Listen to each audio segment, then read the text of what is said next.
तो दोस्तों आज हम फिर से आपके लिए लेकर आए हैं देश दुनिया की सभी ताजा बड़ी खबरें। फटाफट एक एक कर विस्तार से आज आपको बताएंगे, तो वीडियो को अंत तक जरूर देखें। दोस्तों वीडियो बनाने में हमें काफी मेहनत लगी है, तो वीडियो को दिल से लाइक कर दें। जहां दोस्तों पहली खबर में आपको बताएंगे कि पश्चिम बंगाल में मोदी अमित शाह को लगा एक और बड़ा झटका, टीएमसी में शामिल हुए। आज फिर से बीजेपी के 150 कार्यकर्ता, भाजपा को लगा है बंगाल में बड़ा झटका। तो वहीं आपको बताएंगे दोस्तों कि जम्मू कश्मीर को मिलेगा पूर्ण राज्य का दर्जा।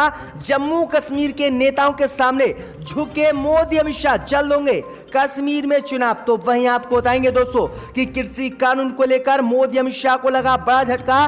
गाजीपुर बॉर्डर पर बड़े आंदोलन की तैयारी में किसान, 1 लाख किसान सहारनपुर मुजफ्फरनगर से गाजीपुर बॉर्डर के लिए हुए रवाना। मोदी अमित शाह की बड़ी मुश्किलें। तो वहीं आपको बताएंगे दोस्तों कि गाजियाबाद में बुजुर्ग मुस्लिम की पिटाई को लेकर उत्तर प्रदेश पुलिस को लगा कर्नाटक हाईकोर्ट से बड़ा झटका। कर्नाटक हाईकोर्ट ने ट्विटर इंडिया के एमडी को दी राहत, योगी को लगाई है फटकार। तो वहीं आपको बताएंगे दोस्तों कि तमिलनाडु से लगा मोदी अमित शाह को बड़ा झटका। तमिलनाडु में कृषि कानून के खिलाफ प्रदर्शन के मुकदमे होंगे वापस, सरकार ने किया ऐलान। तो वहीं आपको बताएंगे दोस्तों कि उत्तर प्रदेश में हिंदुओं को मुसलमान बनाने वाले उमर गौतम और मुफ्ती काजी जहांगीर का केस लड़ेगी जामियत उलमाए हिंद, मौलानाओं ने किया ऐलान। तो सभी खबरों को आपको एक एक कर बताएंगे दोस्तों, वीडियो को लाइक कर दें। इसी बीच बढ़ते दोस्तों अगली खबर की ओर। तो पश्चिम बंगाल में भाजपा को लगा एक और बड़ा झटका। बीजेपी के 150 कार्यकर्ता टीएमसी में हुए शामिल, सैनिटाइजर से किया गया शुद्धिकरण। जी दोस्तों आपको बता दें ये बड़ी खबर सामने निकल कर आई दोस्तों कि पश्चिम बंगाल में भाजपा को एक और बड़ा झटका लगा है।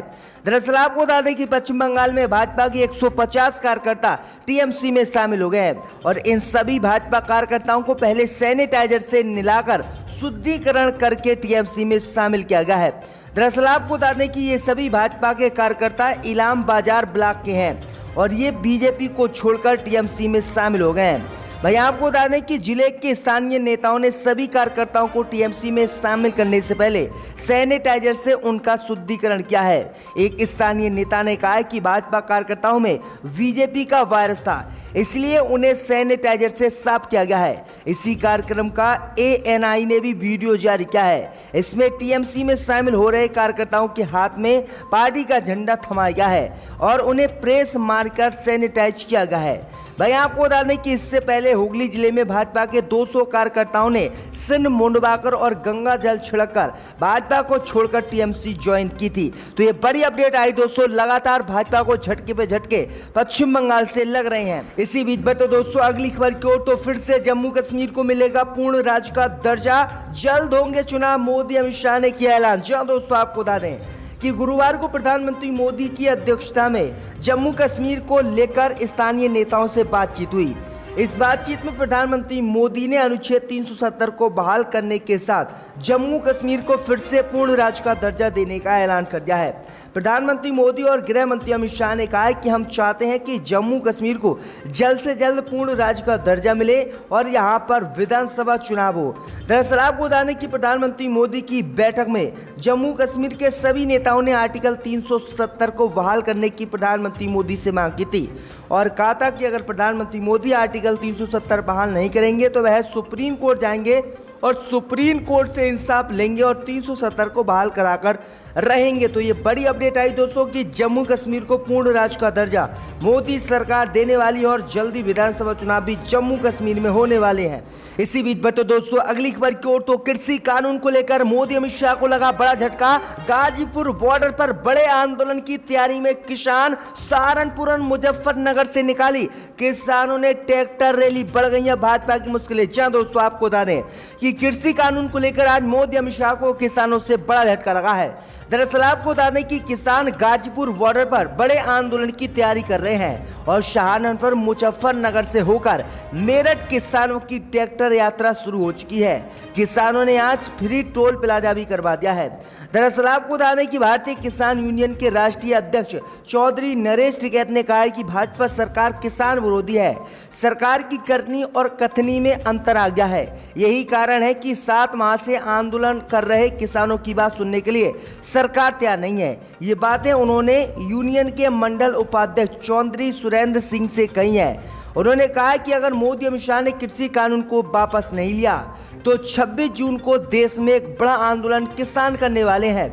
किसान दिल्ली, सहारनपुर, मुजफ्फरनगर से ट्रैक्टर रैली निकालेंगे और दिल्ली पहुंचेंगे। दिल्ली जाकर भाजपा के सांसदों और दिल्ली के राजभवनों का घेराव करेंगे और मोदी अमित शाह से कृषि कानून वापस करा कर रहेंगे। किसानों ने आज बड़ी संख्या में तैयारी कर ली है, जिसके बाद भाजपा मुश्किल में फंस गई है। तो ये बड़ी अपडेट आई दोस्तों कि किसान अब बड़े आंदोलन की तैयारी में जुट गए हैं और भाजपा की मुश्किलें लगातार किसान बढ़ा रहे हैं।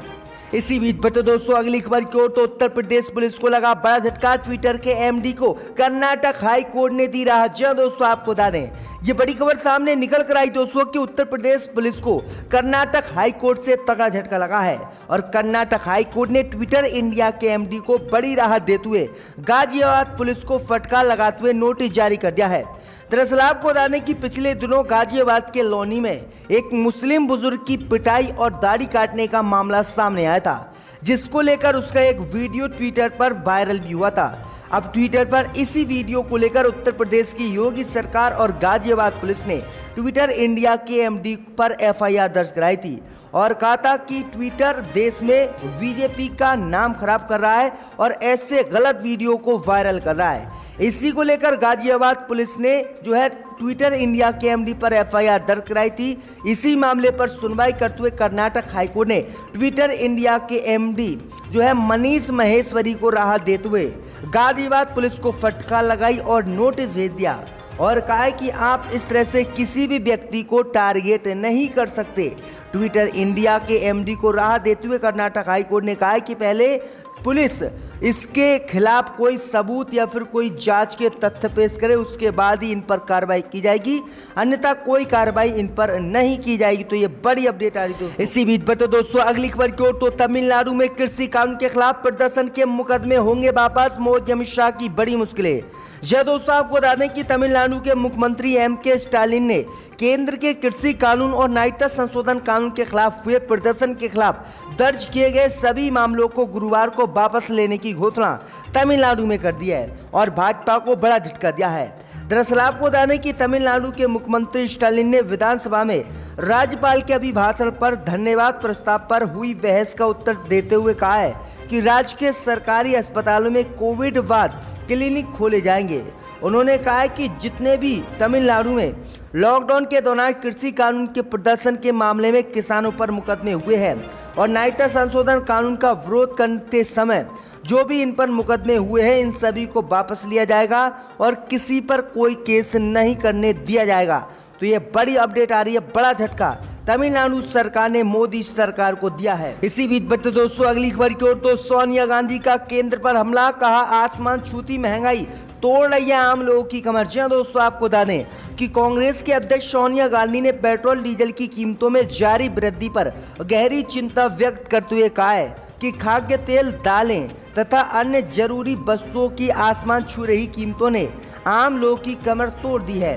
गांधी ने गुरुवार को यहां कांग्रेस के प्रभारी महासचिवों और सचिव की बैठक को संबोधित करते हुए कहा है कि आवश्यक वस्तुओं के दाम आसमान छू रहे हैं। उन्होंने कहा है कि कोरोना की दूसरी लहर का जिक्र करते हुए कहा है कि यह महामारी असंख्य परिवार पर कहर बनकर टूटी है और इसने पूरे देश को हिलाकर रख दिया है।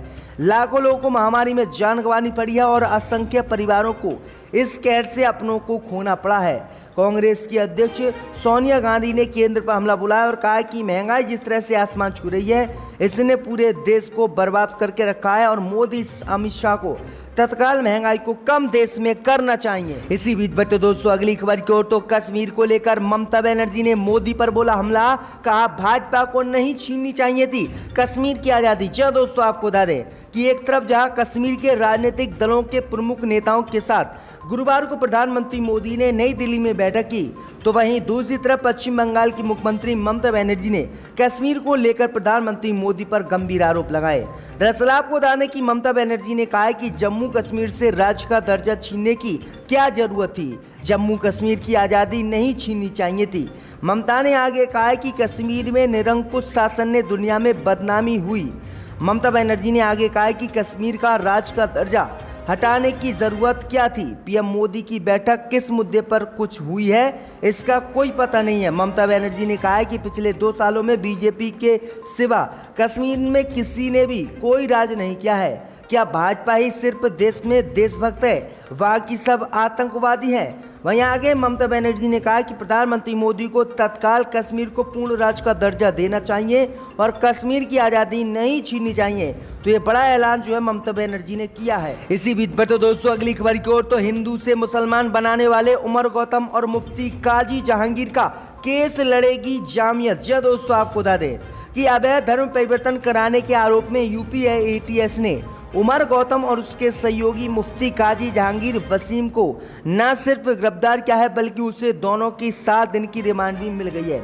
इन दोनों पर अब तक करीब महिलाओं के साथ मूक मदिर, गरीब बच्चों और अपाहिजों को मिलाकर 1000 से ज़्यादा लोगों का हिंदू से मुसलमान करके धर्मांतरण कराने का आरोप है। अब इन्हीं मामलों को लेकर जामियत देवबंद उलमाए हिंद के अध्यक्ष मौलाना महमूद मदनी ने बड़ा बयान दिया है।